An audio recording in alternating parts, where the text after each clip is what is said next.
আল্লামা আবুল ফরজ আব্দুর রহমান ইবনুল জাওজি রাহিমাহুল্লাহ তার বিখ্যাত 3 খণ্ডের কিতাব সিফাতুস সাফওয়া, ওই কিতাবের মধ্যে তিনি নিয়ে আসছেন وعن سعد بن أبي وقاص رضي الله تعالى عنه قال হযরত সাদ ইবনে আবি ওয়াক্কাস রাদিয়াল্লাহু তাআলা আনহু থেকে বর্ণিত, তিনি বলেন লাম্মা খারাজা রাসূলুল্লাহ সাল্লাল্লাহু আলাইহি ওয়াসাল্লাম ইলা বাদ, নবীজি যেদিন বদর যুদ্ধের জন্য বের হবেন, এবার নবীজি মদিনা থেকে কাকে কাকে যুদ্ধে নেবেন কাকে নেবেন না রাসূল নির্বাচন শুরু করলেন।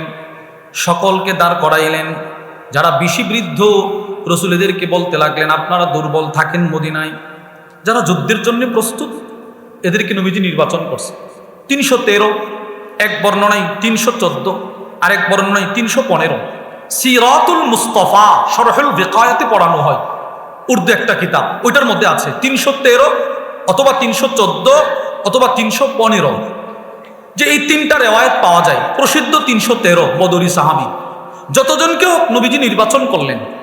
হযরত সাদ ইবনে আবি ওয়াক্কাস বলে আমি হঠাৎ করে তাকায় দেখি আমার ছোট্ট একটা ভাই, তার নাম ছিল উমাইর ইবনে আবি ওয়াক্কাস, এরে তাকায় দেখি নবীজি যাদেরকে যুদ্ধের জন্য নির্বাচন করছে আমার সেই 10 বছরের ছোট ভাইটা ওই সৈন্যদের পিছনে লুকিয়ে লুকিয়ে ঘোরাফেরা করতেছে।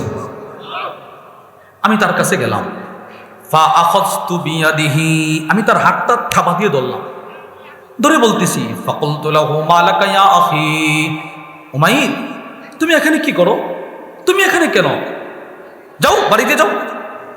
তো উমাইর কি বলে জানেন? ছোট ভাইটা বলে ভাই আমি কেন বাড়িতে যাব, আমি এখানেই থাকবো। তুমি এখানে কেন থাকবা, কেন আসছো? আপনারা যে কারণে এখানে আসছেন আমিও সেই কারণে আসছি। সুবহানাল্লাহ। আরে আমরা যুদ্ধে যাব, তুই কি যুদ্ধে যাবি? কহ আমি যুদ্ধে যাব। না তোমাকে নবীজি নিবে না তো। কোন আমি যুদ্ধে যাব। আরে তোকে নিবে না তো নবীজি যুদ্ধে? কোন আমি যুদ্ধে যাব।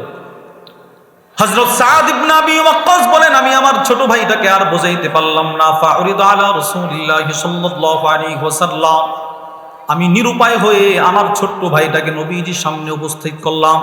ইয়া রাসূলুল্লাহ, এ আমার ছোট ভাই, এ আপনার সাথে যুদ্ধে যেতে চায়, আপনি কিছু বলেন। ফারাদ্দা, আল্লাহর রাসূল বললেন উমাইর তুমি ছোট মানুষ, তোমাকে যুদ্ধে নেওয়া যাবে না, যাও তুমি বাড়িতে চলে যাও। যেই মাত্র নবীজি বললেন তুমি বাড়িতে চলে যাও, সাথে সাথে হযরত উমাইর নবীজির কদম মোবারকের সামনে মাটিতে গড়াগড়ি করে কান্না শুরু করে দিলেন। না আমি যাব না, আমি যাব, আমি যাব। আল্লাহর রাসূল বলেন তীর চালাইতে পারবা? না না। তরবারি চালাইতে পারবা? না না, তরবারি তো তোমার চাইতে লম্বা, তুমি কি তরবারি পারবা চালাইতে? না। তীর চালাইতে পারবা? না। তো তোমার যুদ্ধে নিয়ে কি করব? হযরত উমাইর ইবনে আবি ওয়াক্কাসের জবাবটা শুনেন, সে বলে লাআল্লাল্লাহ ইয়ারযুকানি শাহাদা, ইয়া রাসূলুল্লাহ আমি জানি আমি তীর তরবারি চালাইতে পারবো না, কিন্তু কোন কাফের যদি আপনার দিকে তীর মারে আমি একটা লাফ দিয়ে আপনার বুকের সামনে আমার বুকটা দিয়ে আমি আপনার জন্য শহীদ হব, শহীদ, আমি আপনার জন্য শহীদ হয়ে যাব, শহীদ। ওগো আল্লাহর রাসূল আপনি যদি বদর যুদ্ধে শহীদ হয়ে যান আমরা মদিনায় কার পিছনে ফজরের নামাজ পড়ব? আপনি যদি বদর যুদ্ধে শহীদ হয়ে যান আমরা মদিনায় আর কার সাথে খেলাধুলা করব? আপনার নবী আমার নবী মদিনার প্রত্যেকটা বাচ্চার সাথে নবীজি খেলাধুলা করতেন, নবীজি প্রত্যেকটা বাচ্চার সাথে খেলাধুলা করতেন, সময় দিতেন, সময়। মুসলিম শরীফের বর্ণনা ওয়া আন জাবির ইবনে সামুরা রাদিয়াল্লাহু তাআলা আনহু قال, হযরত জাবির ইবনে সামুরা থেকে বর্ণিত, তিনি বলেন সাল্লাইনা মা রাসূলিল্লাহি সাল্লাল্লাহু আলাইহি ওয়াসাল্লাম সালাতুল উলা। হযরত জাবির বলেন আমি যখন ছোট ছিলাম একদিন নবীজির সাথে সালাতুল উলা আই সালাতুজ যুহুর, যুহুরের নামাজ পড়লাম। যুহুরের নামাজ পড়ার পর সুম্মা খারাজা ইলা আহলি, নবীজি নিজের পরিবারের দিকে রওনা হলেন। মসজিদে নববীর সামনে একটা খেলার মাঠ ছিল। যেই মাত্র নবীজি মসজিদ থেকে বের হইলেন ফাস্তাকবালাহু বিলদান, ওই মাঠে কিছু ছোট ছোট বাচ্চারা খেলাধুলা করতেছিল। তারা যেই মাত্র রাসূলকে দেখলেন নবীজি মসজিদ থেকে বের হইছে সবগুলো বাচ্চা একটা দৌড় দিয়ে নবীকে জড়ায়া ধরছে। নবীজির আখলাকটা দেখেন, একটা বাচ্চাকেও নবীজি বলে নাই সরো সরো, না। হযরত জাবির বলে প্রত্যেক গালে এইভাবে ধরে ধরে নবীজি বলে, আব্বু তুমি কেমন আছো? সুবহানাল্লাহ। প্রতিটা বাচ্চার গালে ধরে নবীজি আদর করতেছে, আদর করতেছে। বাচ্চাটা যতক্ষণ পর্যন্ত নবীজির কাছ থেকে নিজেকে দূরে না সরাইছে, নবীজি ততক্ষণ পর্যন্ত কোনো বাচ্চাকে দূরে সরাইয়া দিতেন না। দেখছেন কি সুন্দর আখলাক। প্রত্যেকটা বাচ্চা সে নিজের থেকে যতক্ষণ না দূরে সরছে ততক্ষণ নবীজি ধরে রাখছে, আদর করতেছে। হযরত জাবের বলে, প্রতিটা বাচ্চাকে নবীজি আদর করলো, আমাকে আদর করলো না। আমি রাসূলকে বললাম, ওয়া আম্মা আনা ইয়া রাসূলুল্লাহ, ওগো আল্লাহর রাসূল, আমাকে কি একটু আদর করবেন না? এরা কেউ নামাজ পড়ে নাই, আমি আপনার সাথে নামাজ পড়লাম, আমি কি একটু আদর যোগ্য নয়?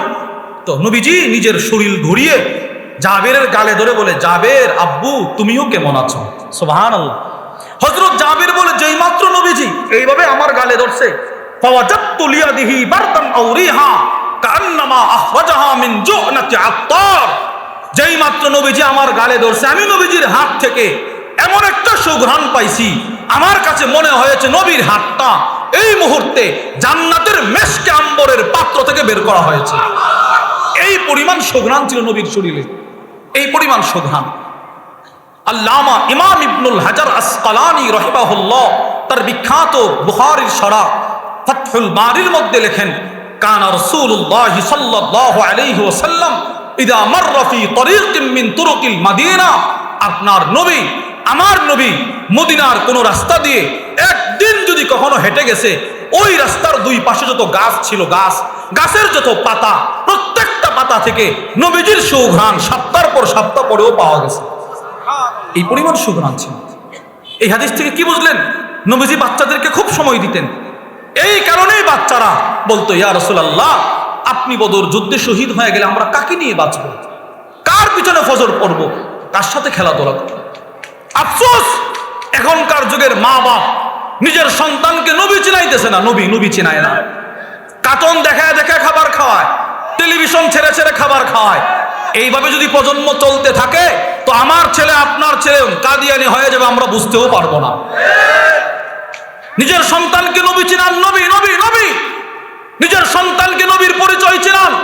আল্লামা আব্দুর রাউফ আল মানাভি রাহিমাহুল্লাহ তার বিখ্যাত কিতাব ফাইদুল কাদির শারহুল জামিউস সগীর মিন আহাদিসিল বাশীর ওয়ান নাদির, ওই কিতাবের মধ্যে লেখেন, প্রত্যেক মা বাবার উপরে ফরজ নিজের সন্তানকে নবী চিনানো। বলেন নবী চিনানো কি? বলেন না কি ফরজ? যদি চিনাইতে পারেন তো ইনশাআল্লাহ এই দেশে কোনো কাদিয়ানি আমার নবীর সম্মান নিয়ে চিনিমিনি খেলতে পারবে না।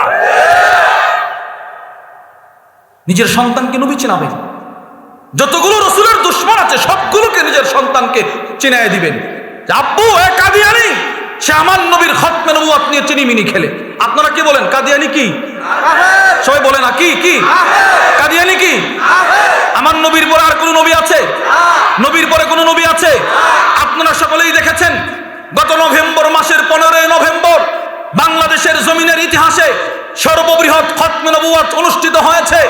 আমাদের বড়দের একটাই দাবি, আমাদের দেশে হিন্দু বসবাস করে, বৌদ্ধ বসবাস করে, খ্রিস্টান বসবাস করে, এদের একটা ধর্মীয় পরিচয় আছে, এরাও মুসলিম।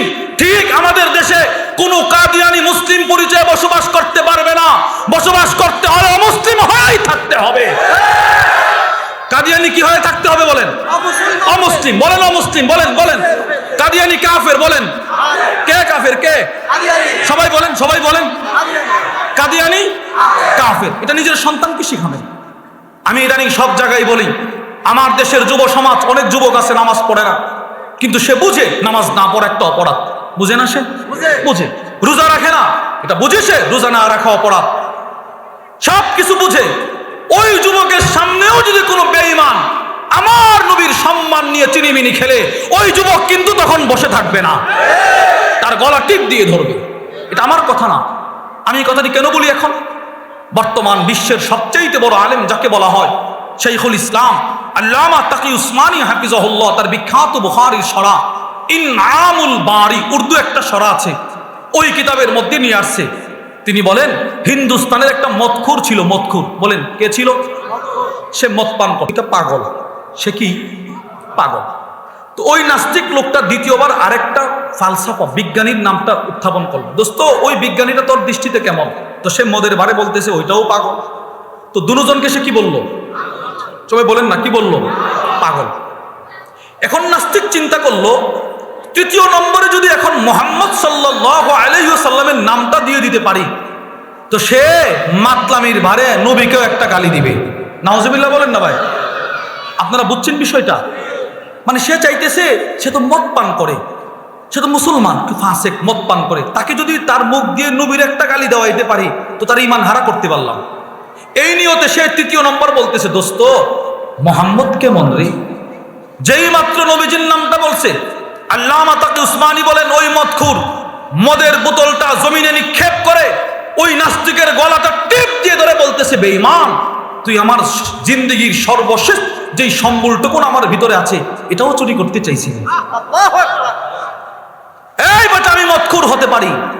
ওই মদখুর বলতেছে, আমি মদখুর হতে পারি, কিন্তু আমার সামনেও যদি আমার জানের চাইতে আমি যেই নবীকে ভালোবাসি এই নবীকে কেউ যদি কটূক্তি করে আমি তার গলা টিপ ধরে ওর মতো দুস্থ হাজারটাকে হত্যা করতে প্রস্তুত আছি। আমিও বলতে চাই, আমরা আমাদের নবীকে আমাদের আম্মা আব্বার চাইতেও বেশি ভালোবাসি। বলেন, আমরা আমাদের আম্মা আব্বার চাইতে নবীকে বেশি ভালোবাসি। সুতরাং আমার নবীর আজমত, আমার নবীর হরমত, আমার নবীর খতমে নবুয়ত নিয়ে এই জমিনে যদি কেউ চিনিমিনি খেলে, এদের বিরুদ্ধে যদি আমাদের বড়রা আমাদেরকে ডাক দেয়, রাজপথে তাজা রক্ত ঢেলে দিতে কারা কারা প্রস্তুত আছে দেখতে চায়? বলেন, আমার নবীর পরে আর কোন নবী আছে? আছে, আছে। তো কাদিয়ানি কি? তাহলে আমার নবীর দুশমন যারা তারা আমাদেরও দুশমন। বলেন, আমার নবীর দুশমন যারা তারা আমাদেরও কি? হ্যাঁ, আমরা এক একজন ব্যক্তিগতভাবে এক এক ধর্ম, এক এক মাযহাবের হতে পারি, এক এক মাসলাকের হতে পারি, মত দল ভিন্ন হতে পারে, কিন্তু নবীর দুশমনের ব্যাপারে আমরা সবাই এক। বলেন, আমরা সবাই কি? নবীর দুশমনের সাথে আমাদের কোনো আপোষ নাই। বলেন, কাদিয়ানির সাথে আমাদের কোনো আপোষ নাই। আছে? নাই। নবীর যুগের ছোট বাচ্চা যদি নবীর জন্য শহীদ হতে পারে তো আমি কেন পারবো না? বলেন না ইনশাআল্লাহ? বলেন ইনশাআল্লাহ।